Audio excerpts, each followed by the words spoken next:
What's up, everybody? Welcome back to another video on the channel today. Today is Wednesday, so you guys know what that means. We are about to have a great day today.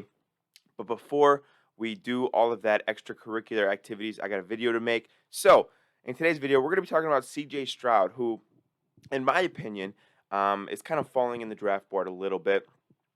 Excuse my throat. My throat is a bit sore. Don't ask why, please. But CJ Stroud, he's been kind of falling in the whole draft process, and this is a guy who I think a few weeks ago, a lot of us had going first overall to Carolina, and then had going number 2 to Houston, but now it's kind of a mystery where he might go. So we're gonna kind of look into CJ Stroud, see what happened, and see maybe where he could land. Before we get into that, please make sure to subscribe to the channel. We're on the road to 100. We're at like 91. We're so close. So please just get us to 100 so then my mom will finally be proud of me. But all right, let's get right to the video, guys. In the last couple of weeks, I think the worst thing that happened to CJ Stroud's draft stock was this test called the S2 test. Now, the S2 test, it's not like an SAT or, my calc exam last week. It's a test that, most of you guys probably could do pretty good on.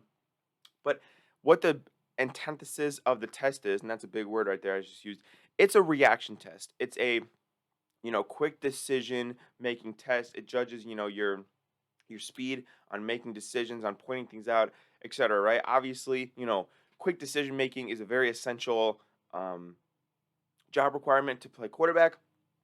And as we've seen, a lot of the quarterbacks who do the best on this test end up doing really well in the NFL.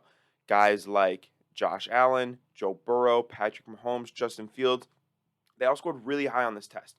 And last year, the highest test taker was Brock Purdy, who, by all accounts, was one of the better rookie quarterbacks and played really well for San Francisco, etc. So the test does have some merit amongst teams. And even though it's a newer test, it does hold some weight with NFL draft scouts and evaluators and everything like that, right?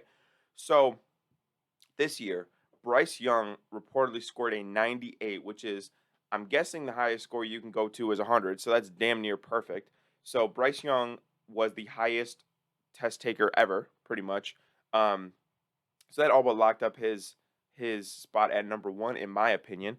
But even though we don't know the exact number, the reports are coming out that CJ Stroud did not do very good at all. Now, I feel like this is true because if it were true, we would see the exact number, right? His agent and his representatives are probably trying to stop the exact number from being pushed out there, from scaring away the public, everything like that. I'm sure the teams know, but the rumors going around that CJ Stroud did not do very well. So that definitely hurts his draft stock a little bit. And the fact that, Bryce Young did so much better than him probably definitely leapfrogs him to be the first overall pick over CJ Stroud. There are a couple other things that I think are causing CJ Stroud's downfall. I think the Panthers like CJ Stroud more than the Texans do. And if the Panthers end up going with Bryce Young, then, the Texans might not take him at 2, and then the Cardinals are not going to take quarterback, and then, whatever.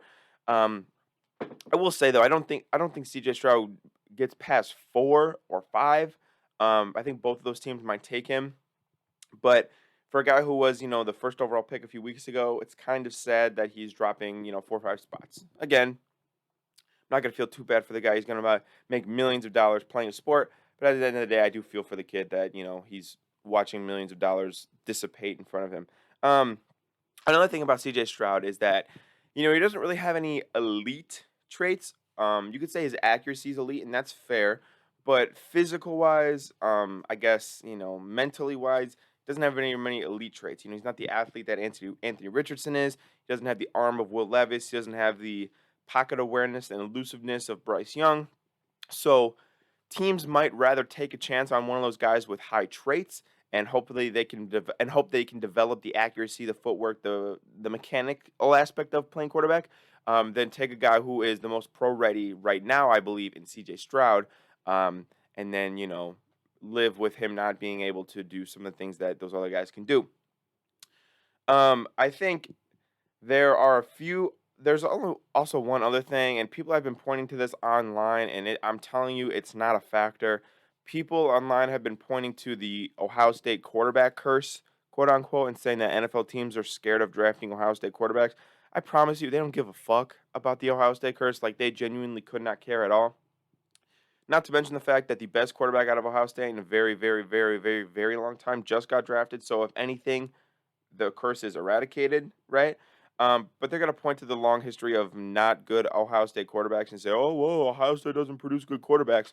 That's under so many different coaches and so many different eras and so many different play styles that I promise you that does not matter. It doesn't matter.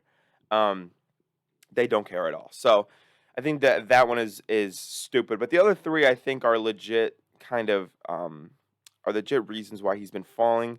And I do feel for the kid, right? He's a young kid. I'm sure it's taking a toll on him mentally. So I do feel for him a little bit. But let me know what you guys think of the CJ Stroud situation down below. Where would you take CJ Stroud if you were the GM of certain team? Where would you take him? I'm interested to hear. Like I said, guys, I would take him at number 4 if I was the Colts, if he falls all the way down there. But that is just me, guys. So please make sure to subscribe. Please make sure to like the video if you guys enjoyed. I love you, and I will catch you guys in the next video. Peace out.